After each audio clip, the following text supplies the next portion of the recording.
हज़रत मोहम्मद साहब जब भी नमाज़ पढ़ने मस्जिद जाते तो उन्हें रोज़ ही एक बूढ़ी औरत के घर के सामने से निकलना पड़ता था।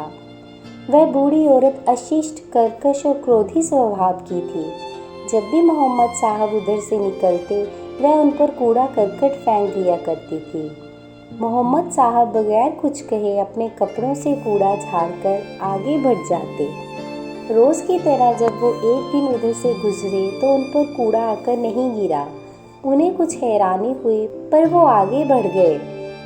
अगले दिन फिर ऐसा ही हुआ तो मोहम्मद साहब से रहा नहीं गया। उन्होंने दरवाजे पर दस्तक दी। बूढ़ी औरत ने दरवाज़ा खोला। 2 ही दिन में बीमारी के कारण वह बहुत कमज़ोर हो गई थी। मोहम्मद साहब उसकी बीमारी की बात सुनकर हकीम को बुलाकर लाए और उसकी दवा का इंतज़ाम किया। उनकी सेवा और देखभाल से वृद्धा जल्दी ही स्वस्थ हो गई। जब वह अपने बिस्तर से उठ बैठी तो मोहम्मद साहब ने कहा, अपनी दवाएं लेती रहना और मेरी ज़रूरत हो तो मुझे बुला लेना। बूढ़ी औरत रोने लगी। मोहम्मद साहब ने उससे रोने का कारण पूछा तो वह बोली, मेरे दुर्व्यवहार के लिए मुझे माफ़ कर दोगे?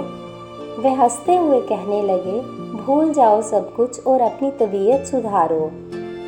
बूढ़ी औरत बोली, मैं क्या सुधारूंगी तबीयत? तुमने तबीयत के साथ साथ मुझे भी सुधार दिया है।